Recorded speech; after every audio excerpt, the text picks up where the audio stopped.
हाल में चाहती है जासूसी कांड की जांच, या फिर कम से कम इस मुद्दे पर सरकार सरेंडर करे, जिसकी वजह से एक तरह से तमाम अन्य मुद्दे हॉस्टेज पर हैं, सब साइड दरकिनार हो गए। अब संबित पात्रा कह रहे हैं कि हमारे पास कोई वजह ही नहीं कि हम राहुल गांधी का फोन हम क्यों जासूसी करेंगे उस फोन की। क्या होगा आपका जवाब?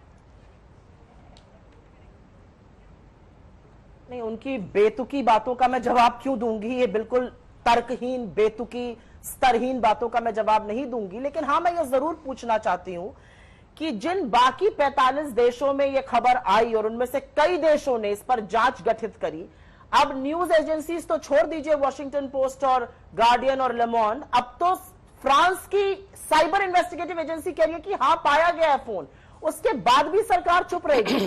वो दिन याद करिएगा जब डिफेंस मिनिस्टर इजराइल का फ्रांस जाते हैं, क्योंकि उनको पता है कि गड़बड़ हुई है, वो माफी मांगते हैं। हमारे यहां सरकार के कान पर जू ही नहीं रेंग रही है। ये कौन सी नत है जासूसी करने की, मैं ये जानना चाहती हूं।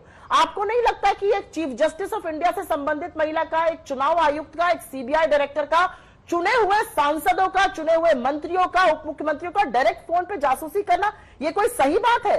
ये मिलिट्री ग्रेड का स्पाईवेयर है। सोचिए औरतों के साथ, इज्जत आबरू के साथ ये कितना बड़ा खिलवाड़ है। क्या सरकार जानना भी नहीं चाहती? मैं कहती हूं चलिए एक मिनट को सरकार की बात मान ले, इन्होंने नहीं कराया, क्या चुनी हुई सरकार जानना नहीं चाहती कि ये किसने किया है? और मैं एक बात और बोलना चाहती हूं अंजना जी, क्योंकि ये जो पाखंड होता है ये बंद होना चाहिए। लगनी चाहिए रोज 80 लाख वैक्सीन, एक दिन लगी thank you Modi ji, thank you Modi ji, खूब हुआ, उसके बाद लग रही है 40 लाख, जवाब कौन देगा? और अब उसकी बात करना चाहते हैं क्योंकि भैया जासूसी कांड से बचो। आईसीएमआर ने गाइडलाइन निकाली है कि कोरोना में एस्फिक्सिएशन से, और ये तो डॉक्टर है बता पाएंगे, मौत नहीं होगी, इस पर आप नहीं लिखेंगे, करिए गाइडलाइन चेंज, सारे देश आपको बताएगा। आप सदन में खड़े होकर झूठ बोलते हैं। आपका दम्भ और अहंकार इतना बड़ा है कि आपने अपने ही बनाए हुए उसूलों को नहीं माना है। और मैं आपके सामने एक लाइन पढ़ देती हूं, parliament is used to ignore issues and in such a situation obstruction of parliament is in favor of democracy.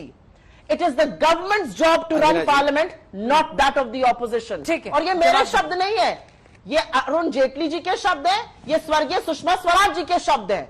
जब ये करते थे तो भाई बहुत अच्छा था, अब हम कर रहे हैं तो हम पाप कर रहे हैं। लेकिन अगर लोकतंत्र पर खतरा है, हम आवाज उठाएंगे, इनको बुरा लगे या अच्छा लगे, मुझे उससे कोई फर्क नहीं पड़ता। जवाब दीजिए, उसके बाद बता रहे। चलिए, और इनको बचकर जाने नहीं देंगे। बातों का जवाब नहीं देता हूं, वैसे मैं भी इनकी बातों का जवाब नहीं देना चाहता, मगर आपके डिबेट का दो हिस्सा है। एक तो पेगासस का हिस्सा है जिस पे बहुत चर्चा हुई ब्रेक से पहले, दूसरा हिस्सा ये ऑपोजिशन लामबंद हो रहा है, इससे क्या होगा यह भी एक हिस्सा है।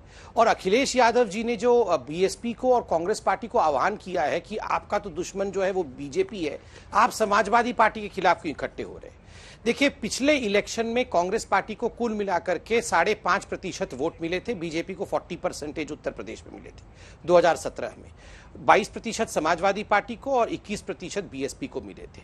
मैं इतना जानना चाहता हूं कि समाजवादी पार्टी ने डिक्लेयर किया था कि हम किसी बड़ी पार्टी के साथ गठबंधन नहीं करेंगे। वैसे अब कांग्रेस पार्टी की जो स्थिति है वो एक फ्रिंज पार्टी बन चुकी है, बड़ी पार्टी तो उत्तर प्रदेश में है नहीं, आज 7 सीट मात्र इनके पास है। तो क्या ये छोटी पार्टी अर्थात कांग्रेस पार्टी समाजवादी पार्टी के साथ कोई गठबंधन करना और उनके सामने सरेंडर करने की बात सोच रही है? ये तो बहुत महत्वपूर्ण सवाल है। क्या कांग्रेस की प्रवक्ता इसका उत्तर देगी? क्या ये सरेंडर कर रहे हैं समाजवादी पार्टी के सामने या नहीं कर रहे हैं? अखिलेश यादव कह रहे हैं, जवाब दीजिए जरा। अंजना जी, मैं बोलूं? सुप्रिया जी एक बार बोलने, फिर आप सुप्रिया जी और अनुराग जी को दिखाइए। हाँ अंजना जी, मैं 30 सेकंड के लिए। अंजना जी, उत्तर प्रदेश की अगर बात करनी है ना, तो सबसे पहले बात यह करनी पड़ेगी कि देश के 9 लाख कुपोषित बच्चों में से 4 उत्तर प्रदेश के क्यों हैं, ये मैं जानना चाहती हूं।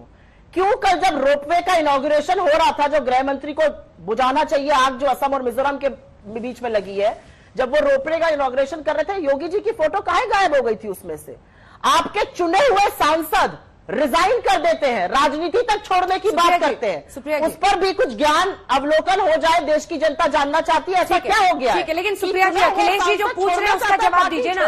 अखिलेश यादव कह रहे हैं कि कांग्रेस और बीएसपी को डिसाइड करना होगा, कांग्रेस और बीएसपी को डिसाइड करना होगा कि बीजेपी से लड़ना है या समाजवादी पार्टी से लड़ना है, मुझसे लड़ना है। देखिए, चाहे वो समाजवादी पार्टी हो, चाहे वो बहुजन समाज पार्टी हो, चाहे वो कांग्रेस हो, कोई भी हो, उत्तर प्रदेश में जनता ने मन बना लिया है कि योगी जी की भाजपा की करप्ट, असंवेदनशील और मगरूर सरकार नहीं आएगी।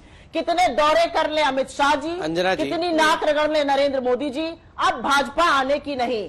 प्रताड़ित करके रखा है किसान को, युवाओं को, महिलाओं को, रोजगार ठप है, महंगाई चरम सीमा पर है, ये सब नॉन इश्यूज है।